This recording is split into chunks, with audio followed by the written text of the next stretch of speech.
Hi hello welcome to our channel. నేను మీ సిరి. మనం స్టోరీలకు వెళ్ళే ముందు మన ఛానల్ని సబ్స్క్రైబ్ చేయడం మర్చిపోకుండా కిందే సబ్స్క్రైబ్ బటన్ ఉంటుంది. మర్చిపోకుండా సబ్స్క్రైబ్ చేస్తారు కదా. ఇక కథలోకి వెళ్ళిపోదాం.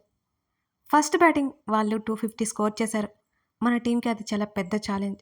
ఓపెనర్స్ ఇద్దరు అవుట్ అయ్యేసరికి ఒక్కసారిగా టీంలో వాళ్ళందరికీ కంగారు వచ్చేసింది. నెక్స్ట్ వికెట్ నుంచి చాలా కేర్ఫుల్గా ఆడుతున్నారు. 10 ఓవర్స్కి 5 వికెట్లు తీశారు. వేదకి కంగారు వచ్చేసింది. నెక్స్ట్ హర్ష బ్యాటింగ్కి దిగాడు. అతడు ఎవరో కొత్త ప్లేయర్.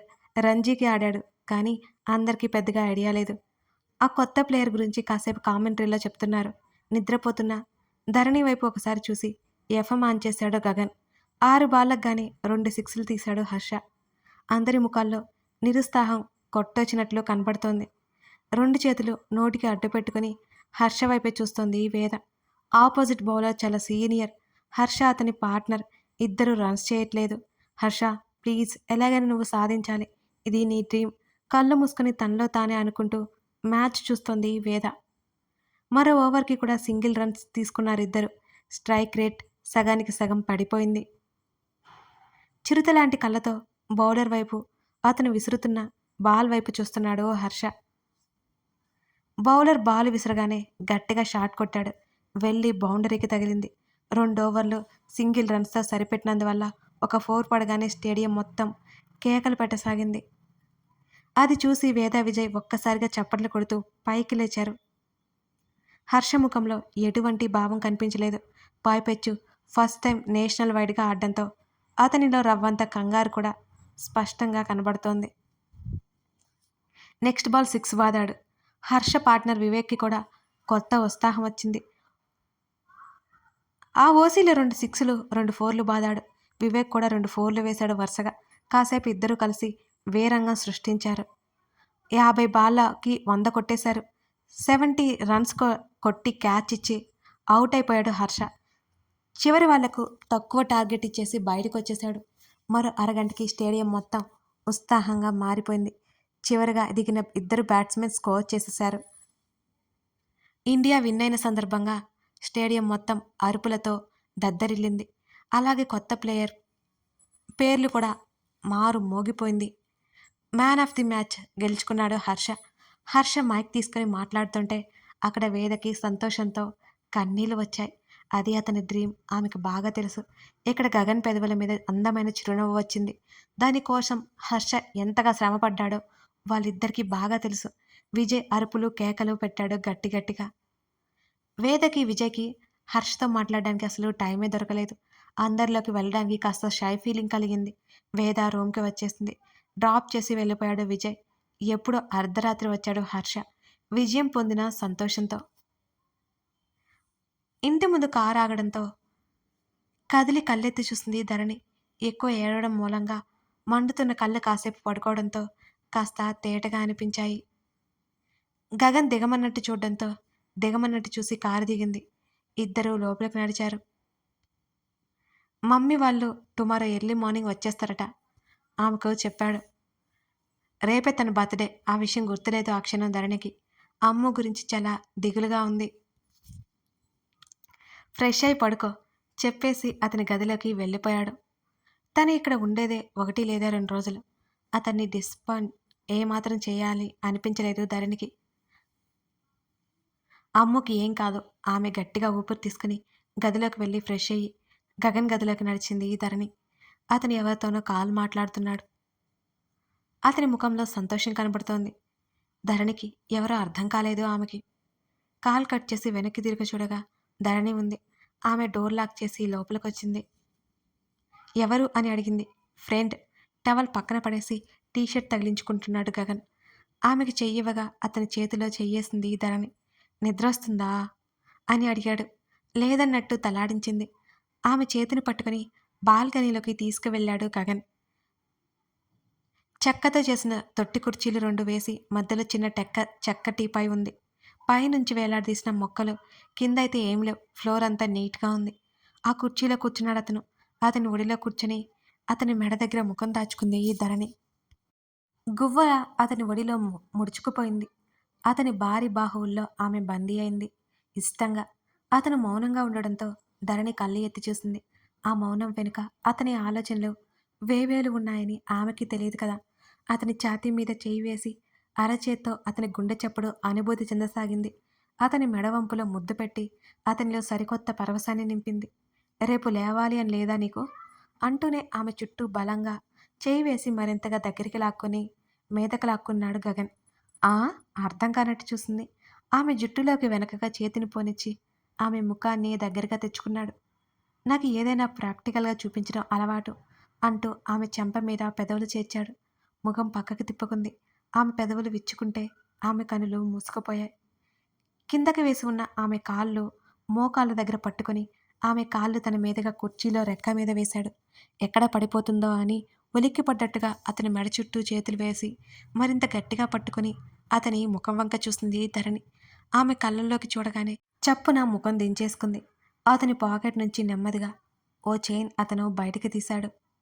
ప్లాటినం చైన్కి డైమండ్ ఉంది. అది రౌండ్గా ఉంది. చాలా సింపుల్గా ఉంది. నాకా? ఆశ్చర్యంగా ముఖం పెట్టింది ధరణి.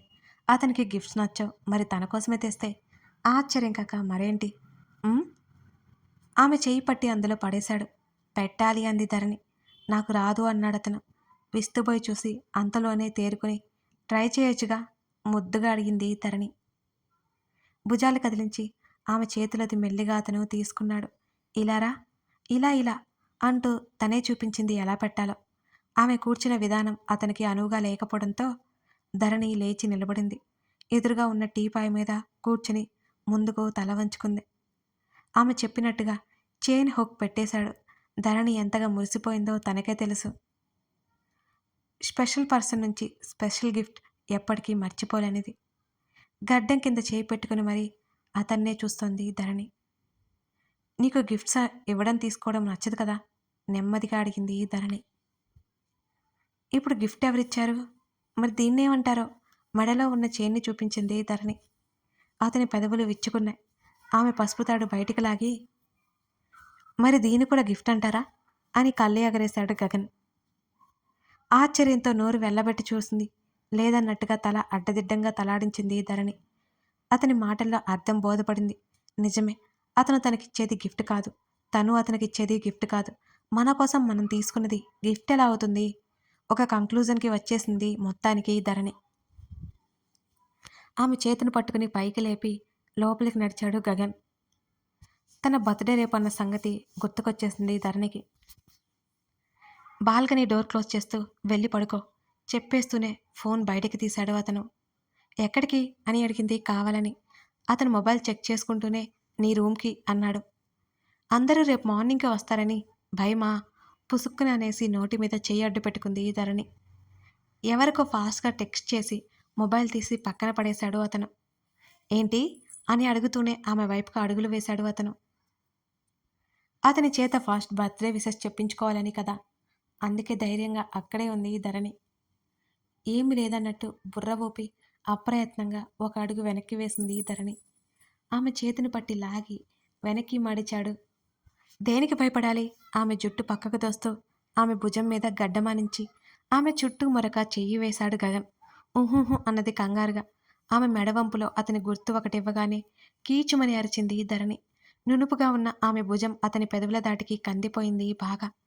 పోన్లే ఏడుస్తావని వదిలేస్తే ఎక్కువ చేస్తున్నావు నువ్వు అని అంటూ ఆమె నడుమును నొక్కేస్తూనే అడిగాడు. అతనిచ్చే కష్టమైనా తనకి ఇష్టమే. మళ్ళీ తను వెళ్ళిపోతే ఎప్పుడు వస్తుందో అనేది ఆమె బాధ. నేనేం చేశాను? అతని చేతిని అడ్డుకుంటేనే అడిగింది ధరణి. తెలీదా నీకు? ఆమె ముంజేతిని పట్టి లాగి ఆమెను తన వైపుగా తిప్పుకున్నాడు గగన్.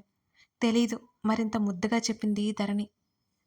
ఆమె నడుముకి ఇరువైపులా పట్టుకుని తన దేహానికి తగిలేలా లాక్కొని ఎందుకు టెంప్ట్ చేస్తున్నావు అని అడుగుతూనే ఆమె పెదవుల మీద ముద్దు పెట్టుకున్నాడు అతను. ఊపిరి ఆడకుండా చేస్తున్న అతని ముద్దుకి ఉక్కిరిబిక్కిరైపోతూ అతని టీషర్ట్ని పట్టుకుంది ధరణి. అతను ఆమె పెదవులు వీడిన మరో క్షణం ఏమైనా చెప్పాలా ఆయాసపడుతూ అడిగింది ధరణి. అవును అన్నాడు. ఏంటది అని అడిగింది ఉత్సాహంగా. మాటలతో చెప్పేది కాదు అంటూ ఆమె టీషర్ట్ కిందకి లాగి ఆమె హృదయం మీద అతను ముద్దు పెట్టుకున్నాడు. అతని పనులకి పరవశించిపోతూ అతనికి అనువుగా మారింది ధరణి. వెళ్ళిక్కడి నుంచి కసిరాడు. ఏమైంది? బిక్కమొహం వేసింది. అలిసిపోతావు అంటూ ఆమె చెంప మీద చేయి వేశాడు. అతని కళ్ళలోకి చూస్తూ పర్లేదు అంది ధరణి. మరుక్షణం అతని చేతుల్లో ఆమె బందీ అయిపోయింది. ఆమె ఫోన్కి వస్తున్న కాల్స్ ఆమె ఆ సమయంలో లిఫ్ట్ చేయలేదు. కమల్ ఫ్రెష్ అయి వెళ్తుంటే శివకుమార్ అతన్ని ఆపాడు. ఏంటి డాడీ, రోజు ఈ టైంలో బయటికి వెళ్తున్నావా? ఎక్కడికి? కొడుకుని చూస్తూ అడిగాడు శివకుమార్. ఫ్రెండ్ రూమ్కి అన్నాడు కమల్. ఎందుకు అడిగాడు శివకుమార్. పనుంది డాడీ, కంపెనీ వర్క్ అన్నాడు కమల్.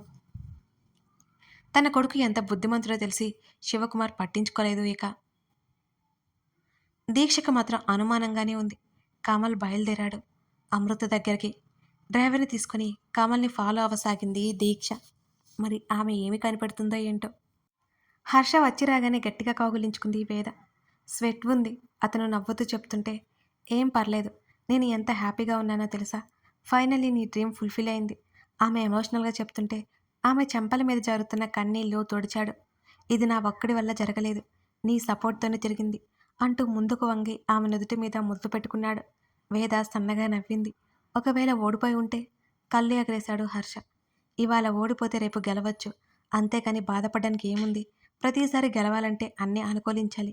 ఓడిపోయినా నేనేం బాధపడను, జస్ట్ నీకు ఛాన్స్ రావాలని మాత్రం కోరుకున్నాను అని ఆమె అనగానే అతను నవ్వేశాడు. ఫ్రెష్ అయి వస్తాను అంటూ ఆమెను వదిలి వెళ్ళాడు. అతని కోసం వేడిగా మిల్క్ తెప్పించింది. హర్ష రాగానే అవి అందించింది.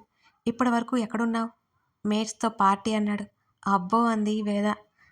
దే ఆర్ ఆసమ్ అన్నాడు. రెస్ట్ తీసుకో, మళ్ళీ ప్రాక్టీస్ ఉంది కదా. అతని చెంప మీద చేయి వేసి చెప్పింది వేద. గగన్ కాల్ చేశాడు. నా ఫోన్ నా దగ్గర లేదు. హర్ష చెప్తుంటే నేను మాట్లాడేశానులే, చాలా హ్యాపీగా ఉన్నాడు. ఇప్పుడు లేట్ అయింది కదా, పడుకునే ఉంటాడు అని అంది వేద. హర్ష కూడా తలాడించి అలసిపోవడంతో వెనక్కి వాలాడు.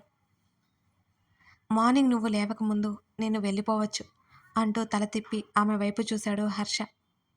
సరే బాబు, ఈ వారం రోజులు షెడ్యూల్లో నువ్వు ఎంత బిజీనో నాకు తెలుసు అని విజయ్ వచ్చి వెళ్ళాడు తెలుసా అని అడిగింది వేద.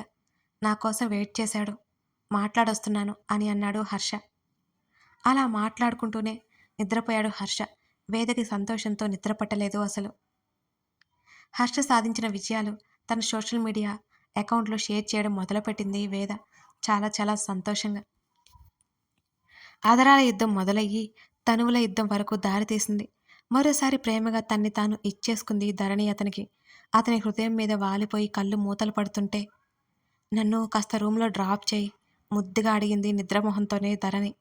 ఎందుకు, ఇక్కడే ఉండు ఆమెను చుట్టేస్తూ చెప్పాడు గగన్. అమ్మో, మా అమ్మ చూస్తుందంటే నన్ను ఉతికి ఆరేస్తుంది. ధరణికి ఆవలింతలు కూడా వచ్చేశాయి. భయా భయమా అని వాగావు కదా, కావున ఇక్కడే ఉండు సాగదీస్తూ చెప్పాడు అతను. నీకేం తెలియకపోయినా, నీకేం భయం లేకపోయినా నాకుంది, నేను వెళ్ళిపోతా అంటూ మోకాల మీద కూర్చుంటూ లేవబోతుంటే ఆమెను కదవలనివ్వలేదు అతను. మళ్ళీ వెనక్కొచ్చి పడింది. అతని చూపులు ఎక్కడున్నాయో అర్థం చేసుకుని దుప్పట్లాక్కుంది ధరణి. సిగ్గుతో ఆమె ముఖం కందిపోయింది. నేను వెళ్తాను. అప్పుడే వెళ్ళిపోతావా? ఆమె ఏం ఎక్స్పెక్ట్ చేస్తుందో అర్థమయ్యి గగన్ అడిగాడు. నీకు ఎలాగో బర్త్డే గుర్తుండదు. ధరణి అతనికి వినిపించకుండా గొనిగినా అతనికి వినిపించింది. ఆమె అలక చూసి నవ్వుకుంటూ లేచి కూర్చొని ఒళ్ళు విరుచుకున్నాడు అతను. చిక్కింద సందు బాత్రూంలోకి పరిగెత్తింది ధరణి.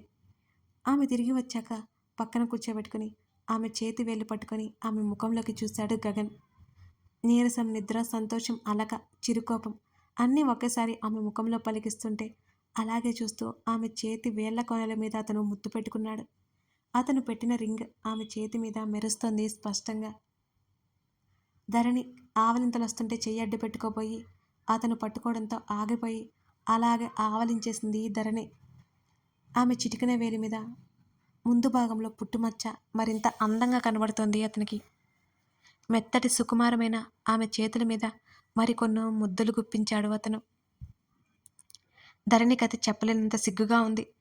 తనలాగే అతను కూడా బాగా మిస్ అవుతున్నాడు కానీ బయటికి చెప్పలేదు అంతే, అది తెలుస్తోంది ఆమెకి. అతను లేచి వెళ్ళి ఒక బాక్స్ తీసుకొచ్చి ధరణికి ఇచ్చాడు. అదేంటో అని ఆతృతగా ఓపెన్ చేసింది. అందులో ఒక డ్రెస్ ఉంది. చిలకపచ్చ కలర్, రోజా కలర్ పువ్వులు ఉన్న ఆ డ్రెస్ చూడగానే ధరణికి బాగా నచ్చేసింది. భలే ఉంది అంటూ అవి సపరేట్గా స్టిచ్చింగ్ చేసినట్టు అనిపిస్తుంటే అతని వైపు అయోమయంగా చూస్తూ ఎవరిది సెలక్షన్ అని అడిగింది. వేదది అని అన్నాడు. ధరణి ముఖం మాడిపోయింది. ఆ అమ్మాయి ఎందుకు తీసుకుంది అని అడిగింది అదే అలకతో. తను కాదు, సెలెక్ట్ చేస్తుందా? అన్నాడు డీటెయిల్స్ చెప్పడం చిరాగ్గా అనిపించి. బావుంది అనుకుంటూ లోపల ఉన్న మరో కవర్ తీసి అందులో ఉన్న డ్రెస్ చూసి నోటి మీద చేయి పెట్టుకుంది ధరణి. 1 పీస్ డ్రెస్ అది. చాలా చిన్నగా ఉంది. చిచి ఇది నాకొద్దు అని టక్కున విసిరి అతని చూపులకి జంకి మళ్ళీ పట్టుకుంది ధరణి. నీకే ఈసారి సన్నగా నవ్వుతూ చెప్పాడు గగన్. నాకొద్దు. ఇంత చిన్నది ఎవరైనా వేసుకుంటారా? ముఖం వికారంగా పెట్టింది ధరణి. వెళ్ళి పడుకో ఇక చెప్పాడు. ధరణి తల ఊపి లేచి వెళ్ళిపోతుంటే పిలిచాడు. వెనక్కి తిరిగి చూసింది. ఆమె దగ్గరగా వచ్చి డ్రెస్లతో బిజీగా ఉన్న ఆమె 2 చేతులు చూసి ఆమె నడుము చుట్టూ చెయ్యేసి అతను దగ్గరికి లాక్కుని హ్యాపీ బర్త్డే టు యూ అని చెప్పి ఆమె పెదవుల మీద ముద్దు పెట్టుకుని అతను దూరం జరిగాడు. చెంపలు కందిపోయాయేమో అన్నంత ఎర్రపడిపోయి థ్యాంక్ యూ సిగ్గుతో చెప్పి అతన్ని చటుక్కున చుట్టేసింది ధరణి. వెళ్ళిక అని అతను అనగానే పరిగెత్తింది ఇక అక్కడ ఉండక. తననే ఫాలో అవుతున్న కారుని చూసి కమల్కి అనుమానం వచ్చింది. లోపల ఎవరున్నారో తెలియకపోయినా తమ ఇంటి కారని అర్థమైంది. తన తండ్రికి అనుమానం వచ్చిందేమోనని వెంటనే ఆ కారు చెప్పకుండా అటు ఇటు మలుపులు తెప్పించి కనుమరుగైపోయాడు కమల్. మేడం, సార్ కారు కనిపించడం లేదు అని డ్రైవర్ అన్నాడు.